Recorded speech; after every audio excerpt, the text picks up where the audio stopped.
Hello and welcome to the Scotland Rugby News podcast ahead of a pretty busy weekend for Scottish rugby right across the board.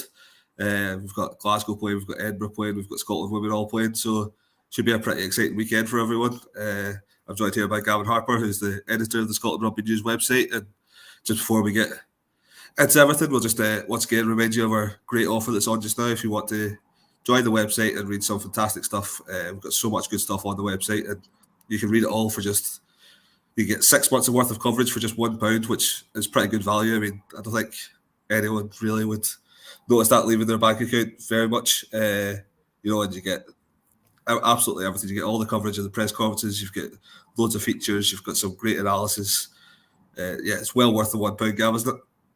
Absolutely. Completely echo that sentiment. As you say, £1's a pretty good value for 1 month, but for 6 is pretty phenomenal. And as you say, great coverage of right across the board: Edinburgh, Glasgow, Scotland. Some great insight from somebody like Rob Robertson, one of Scotland's kind of best known rugby journalists, and his weekly column plus features. And so I mean, there's loads there. Delighted with everybody that's the number of people that have signed up in the first couple of months so far.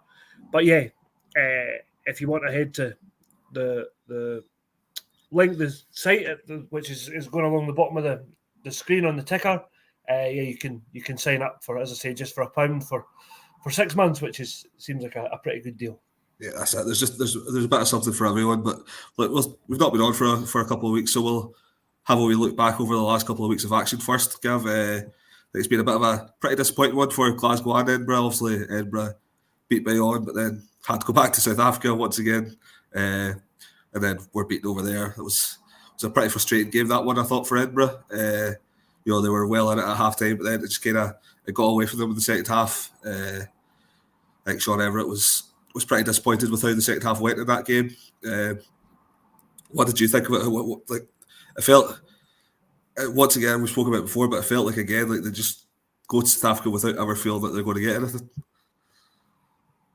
Yeah, it's frustrating because, as you say, they kind of hung in there the first half, and although they maybe didn't play too much rugby, I actually thought, do you know what? At half time, they were in front, which is a psychological boost, and they kind of weathered the storm a wee bit. But second half there was a worrying trend of penalty after penalty after penalty that we saw with Scotland in the Six Nations. And Sean Everett, obviously, there's a piece on our site where I spoke to Sean Everett this week, and he was basically pulled no punches that's now not acceptable, and that players will be disciplined for repeatedly giving away too many penalties. So it was refreshing to hear that honesty from him.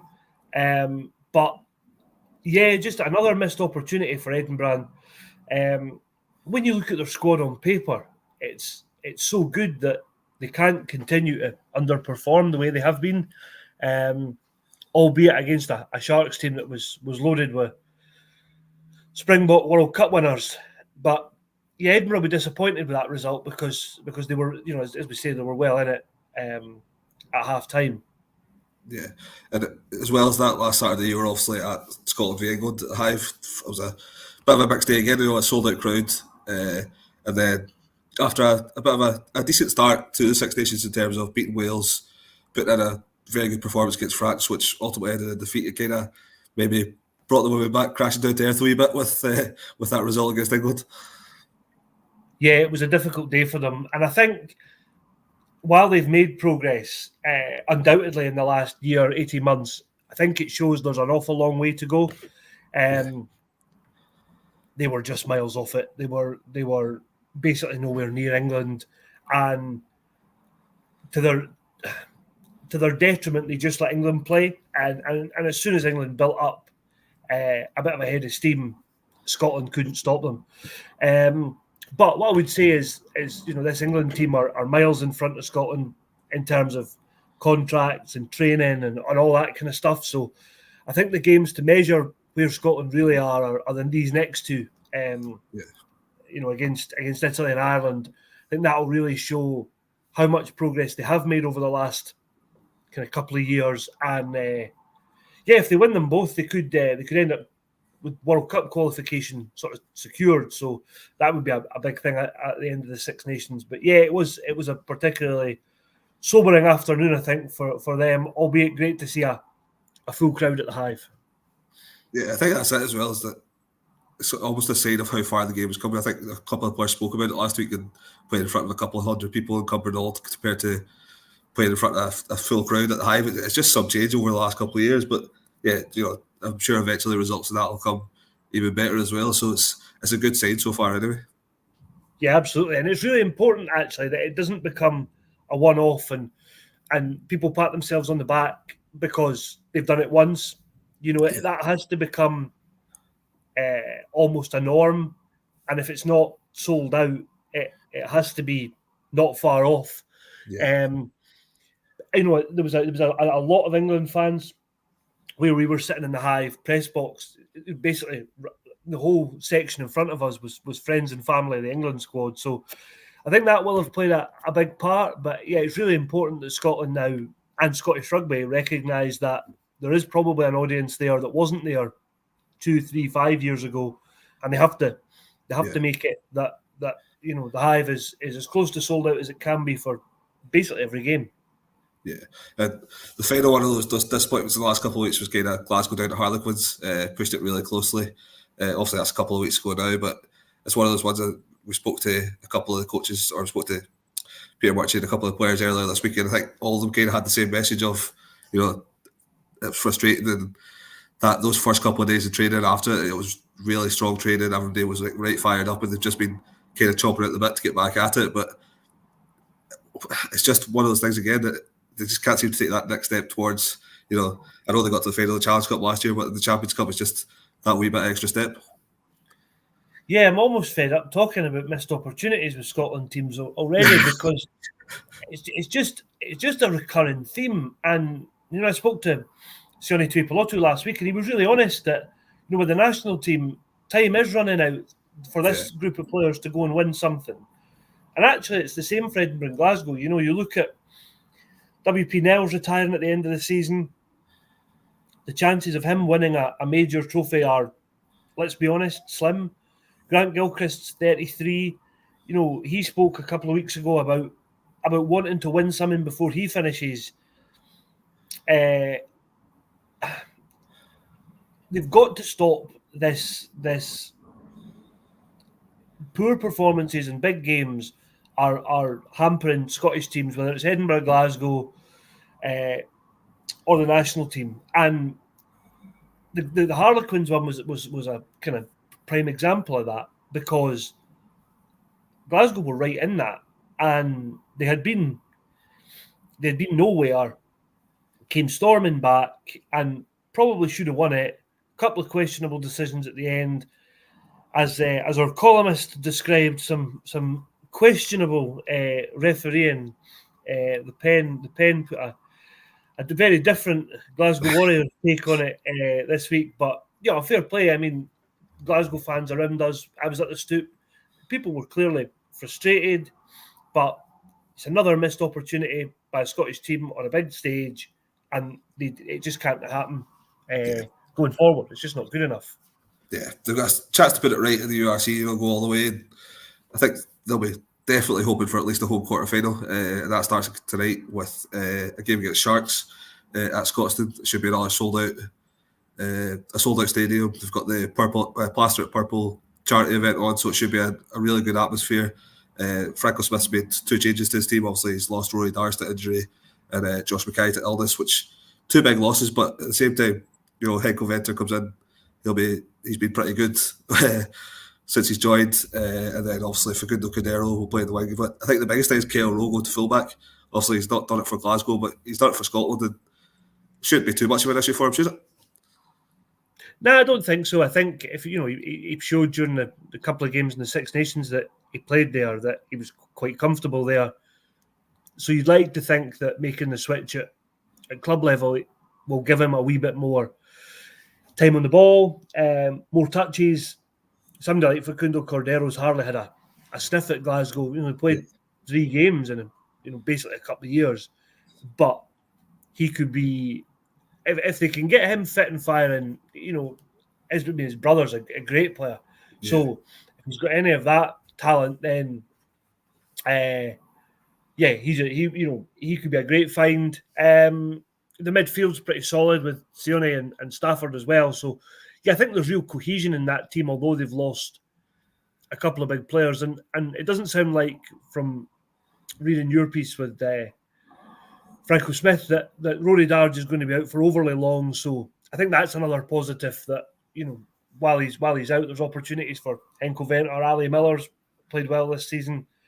Darge is obviously a Mr. quality player, but it doesn't sound like they're going to be without him for the rest of the season or anything. Yeah, that's it.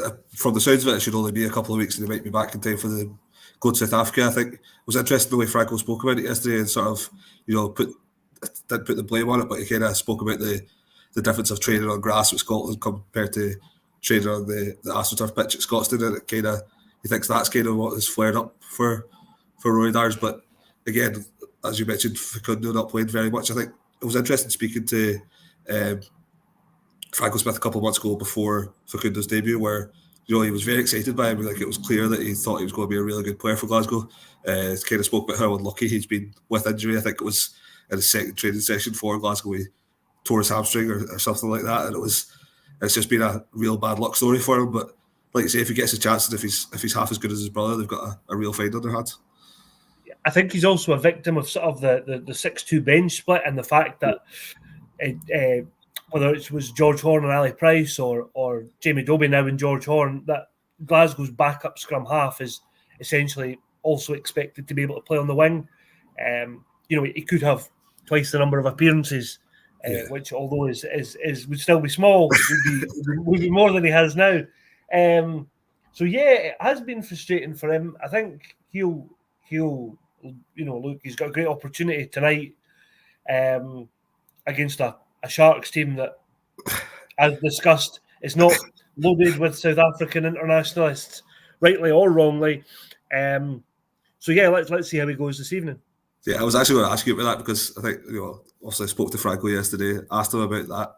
You look at last week when the Bulls went to Northampton, there was a lot of criticism of the squad they sent over, sort of being accused of disrespecting the Champions Cup and stuff. And then obviously I think the Sharks realised that they're not going to get into the Champions Cup or anything like that through the URC, so they want to try and win the Challenge Cup and get into it. And I think Franco was pretty strong in his views on it, that they could do what they want. They've got a strong team there, they've got a strong squad, and he still kind of expects a really tough game for Glasgow tonight. Whereas I think some people were kind of thinking before that maybe they're sending over a weakened team, they're not bothered about it. It should be a pretty comfortable one for Glasgow, but that's clearly not going to be the case going by Franco's views. Yeah, I think that's it. I think, you look at the team on paper and think, okay, no Oxenche, Bongi and Marambe, Evan Etzebeth and the rest, and think, actually, this is not their strongest team. And it's not, and there's no denying that, but they've still got, so I'm looking at it here, Kerwin Bosch and Grant Williams are, Grant Williams is a Springbok, was in that World Cup squad. Kerwin Bosch has played 100 games. Apiwe Diante's a bit of a coloured past, but an ex-Springbok. Vincent Cox on the bench with Vincent Suzuka, who was terrific against Edinburgh. Siamasuku, the standoff. So, yes, it's not loaded with Springboks, but it's a good enough squad that could come to Glasgow and cause Franco Smith a few headaches. Where it's different, I think, than the Bulls one is Bulls were going to Northampton for a knockout game in the Champions Cup. It was a one-off kind of free hit at go and give the best team in the Premiership at the moment a game, and they basically chose not to. I think this team that John Plumtree's picks it has enough of a balance that they will have, they will fancy their chances. And similarly, Glasgow could have opted to rest some of their Scotland guys tonight. So in a league, it's kind of harder to tell what a team's going to do. Whereas I think when you get to knockout rugby, you definitely expect to be playing a team's first 15. Yeah. And talking about teams that have made plenty of changes, you look at the Edinburgh team for Saturday night, there's 7 changes to the team. Again, injuries and rest and sort of stuff like that have played their part in it. Jake Henry out with hamstring injury. Sam Skinner's rested. Hamish Watson's rested. The front 3 are all on the replacements instead of starting as usual. But it's still a pretty strong team that Edinburgh managed to put out despite the amount of injuries they've had. Obviously, Matt Curry's had to go to the wing, which I think he's maybe done once before. Everett spoke about today that he's maybe done it once. I don't think he's done it very often. I don't think you will see it very often. But you look at the injuries they have in that position, it's kind of a needs must thing. But it is still a strong team. Yeah, it is, and this is it. When you take out Harry Patterson, Darcy Graham, Emiliano Buffelli, like there's the 3 internationals that are all injured. Jake Henry's, played the last 3 or 4 games and been terrific for Edinburgh with kind of limited opportunities. But take 4 players out of any team, and you would be struggling. So yeah, it's a bit of sort of square peg and round holes, or whatever the analogy is that Matt Curry finds himself on the wing. Chris Dean's done it. Matt Curry's probably got a wee bit more pace, so maybe a wee bit more at home. There's plenty of experience there. Somebody like Ben Healy, Mark Bennett, Ali Price, they'll make sure he's completely comfortable with what he's doing. And again, I talked about it earlier. Edinburgh have got a good squad on paper, and this team is no different. You look at, yes, they've got no Hamish Watson, but there's still Luke Crosby, Jamie Ritchie, Bill Matta in that back row. There's plenty of quality there that, and Scarlets, let's be honest, Scarlets have been struggling. They've had a couple of decent results. They've Benetton recently, but they've been struggling, and that Edinburgh team really should be good enough to put them away. But Edinburgh have to start finding a bit of an attack, and they seem to have kind of gone.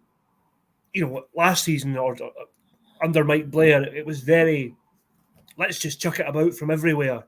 And Sean Everett's tightened them up, but it feels like they've become too tight, and they now need to find a wee bit of that attacking kind of magic again. So yeah, it'll be interesting. A couple of good matchups as well. Alex Craig, just looking at the Scarlets team here, Alex Craig, the Scotland internationals in their team, he's been playing really well recently. So it'll be interesting to see how he goes, because he's another one that might fire himself into contention for Gregor Townsend's thoughts for the summer tour if he can have a decent end to the season in a struggling team. Yeah, like I say, that sort of been not as free flowing Edinburgh over this season, but then you look at the second half against Bayonne in particular a couple of weeks ago. Like Matt Curry spoke about it, that after that game that it had to be the standard that they set because they were really good in that second half. They kind of, I know Bayonne don't tend to travel very well, but they can just blow them away in that second half. Matt Curry played a big part in that. He ran through them a few times. His try was fantastic. It kind of showed that the pace that there was spoke about him having a bit of pace. Might not be the fastest guy in the world to play in the wing, but he's got enough pace to get away with it. And that's kind of the standard they have to set, isn't it? They just kind of have to look at that second half and just try and go for it as hard as possible. Yeah, I think that's it. I think you probably hit the nail on the head that it was a half.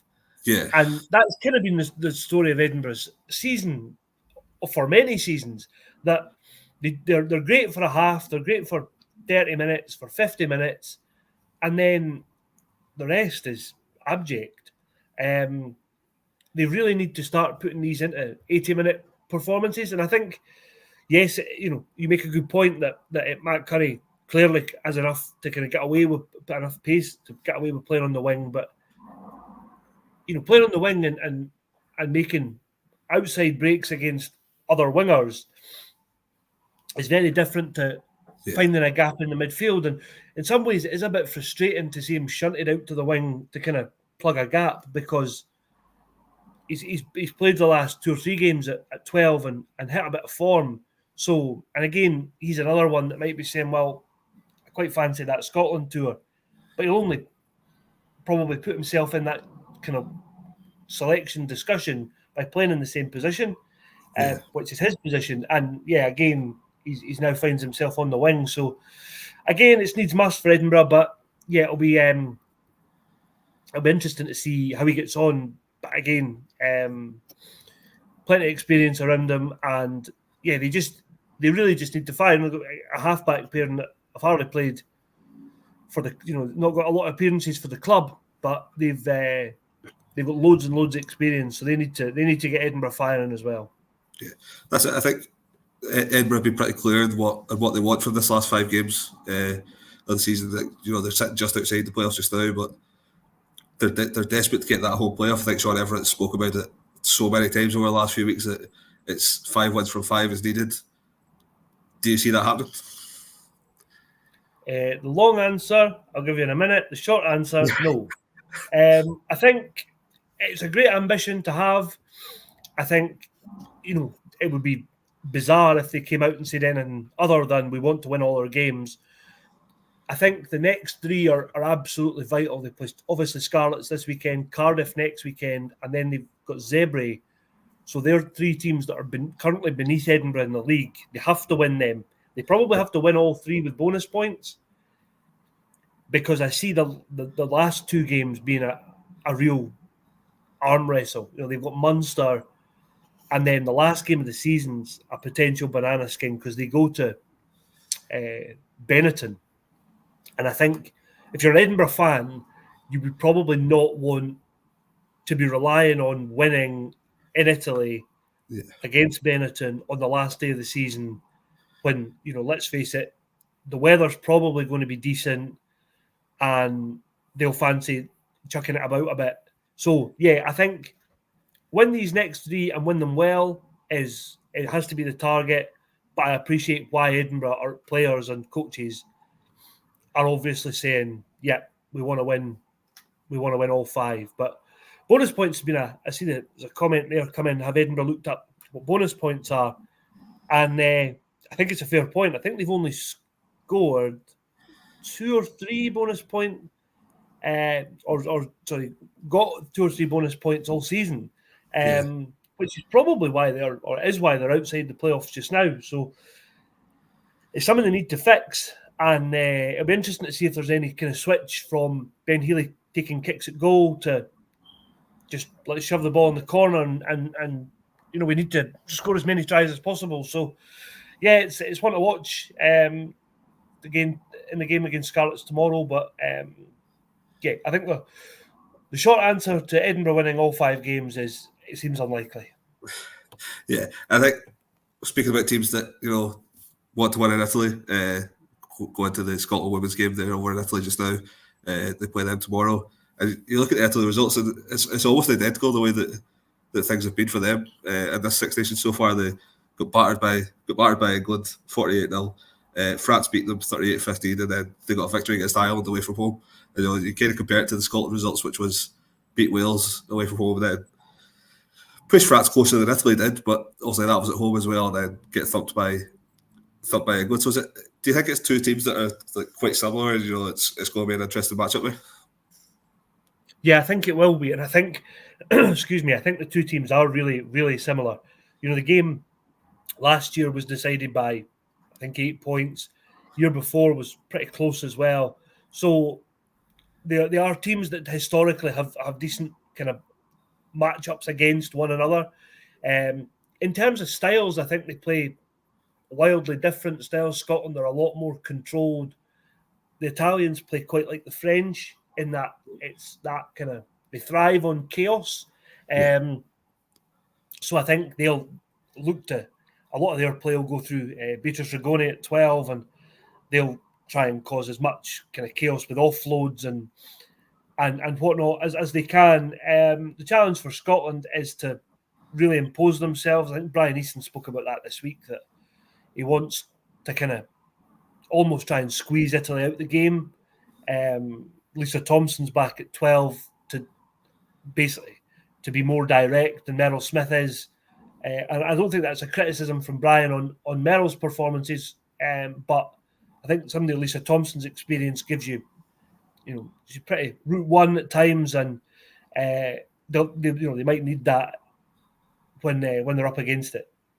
And like you said about the Scotland team, it's like they've got 2 games left now. They kind of almost have to take it as a separate competition to try and qualify for the World Cup. But it's kind of, they know what they have to do: go out, beat Italy, go out, beat Ireland, and they've got their place. Yeah, that's it. And I think that has always been the goal, is, and do that. They might finish third. That third place is the World Cup qualifier. So they know kind of where they are. I think the win against Wales will have given them good confidence at the start. They can take great heart from the way they played against the French. I think they pushed France pretty close. And to be honest, they'll be disappointed in that game not to have picked up a losing bonus point. And in some ways, that makes it easier for them to just disregard the England game almost entirely, because they just didn't play at all. And yeah, as you say, now they know basically it's a 3-way tournament. Whoever wins 2 games is likely to finish third and take that World Cup spot. So yeah, it's a big couple of weeks for them. But if they can get a couple of wins, they'll be in good shape. Yeah, and just once again, just as a reminder, you can get all the coverage of that game, of Glasgow's game, of Edinburgh's game on the website. Again, you can just go to scotlandrugbynews.com/subscribe, and it's £1 for 6 months. It's the best value you'll ever get. There's just so much stuff on it. You'll always find something for you. Even if you don't want to read about Edinburgh, you'll always find something about Glasgow. If you want to read about Scotland, you'll find something everywhere. There's plenty of club stuff on it. Rob Robertson stuff's brilliant. So there's just so much stuff there. Just before we finish up, though, we'll talk a wee bit about, obviously, Scotland's got the summer tour coming up, and there's been a couple of injuries over the last couple of weeks where people are unsure if players will go. Obviously, people are unsure if Finn Russell will go anyway, given the tours in the Americas, and kind of viewed as a bit more developmental. But both him and Cam Redpath have kind of picked up injuries for Bath in the last few weeks. They were described as significant earlier in the week, but they've also not been ruled out for the season. So, there's a chance they could come back and play their part if Bath get into the Premiership playoffs. The cynic in me thinks that Johan van Graan doesn't want to tell the rest of the Premiership Finn and Cam Redpath won't play for the rest of the season. However, I hope that is not the case and that they are a few weeks away. I think regardless, let's just rule Finn out of the summer. Yeah. He's been involved with Scotland from basically 12 months ago when they started World Cup prep. He's played a lot of games, and he's going to play a lot of games in the next 12 months. If you look this time next year, hopefully we'll be sitting here talking about Finn playing for the Lions. So I think it's really important that he takes this summer off, injured or not. Cam Redpath will be frustrated because he has had a dreadful run of injuries throughout his career. He's had, I think, 2 knee reconstructions. So it's kind of, for him, or I should say 2 ACL injuries, but for him, you feel like whenever he puts a half-decent run of games and starts hitting a bit of form, all of a sudden an injury sets him back. So hopefully he's not out for too long.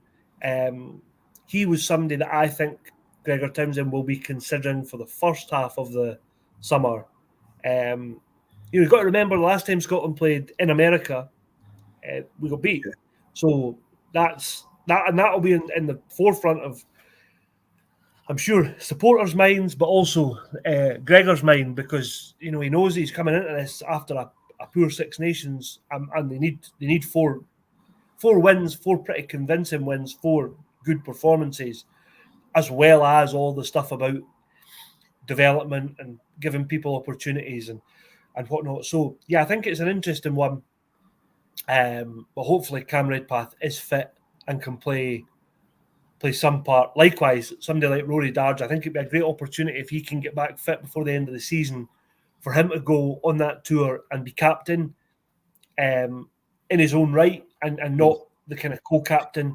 I would bin that at least for the summer and let him go and be captain on his own. So yeah, it'll be interesting. Somebody else that's been out injured, Aaron Reid, is back for Sale. He's playing his 100th game for Sale this weekend, and he was in the squad during the Six Nations. Didn't get a sniff. He'll fancy going on that tour and maybe winning a couple of caps. So yeah, it's a big weekend, a big run into the end of the season for loads of players. Yeah, just speaking about Rory Dars there in the summer tour, I think also we spoke to him earlier in the week, and he was pretty clear on it that he's desperate to go. He wants to go and play anytime that Scotland give him a chance to. He really wants to experience places like Chile and Uruguay that you might not get the chance to experience very often. So he's desperate to do it. And also another player who'll want to as well is also at Bath. We've got a story coming out with him later in the day. Is Josh Bayliss. He's also had a lot of injury problems himself this season. He's just kind of back. And he's kind of spoke about how he'd like to go on the tour. Do you see him getting a chance? Yeah, I think he's another one that's been really unlucky. A bit like Cam Redpath. The Scotland players in the Bath squad are not having a great time of it recently. But yeah, he's another one who's puts a few games together, finds himself in a Scotland squad or not far away, and then injury strikes. So it's good to see he's back on the bench for them tomorrow. Hopefully he can put a run of games together between now and the end of the season. Bath are obviously well placed for the playoffs, so he'll be hoping to be involved with them. And then, there's plenty of competition in the back row, but he's somebody I think that Scotland could make good use of in either off the bench in big games, or because he's got that kind of real point of difference is his pace.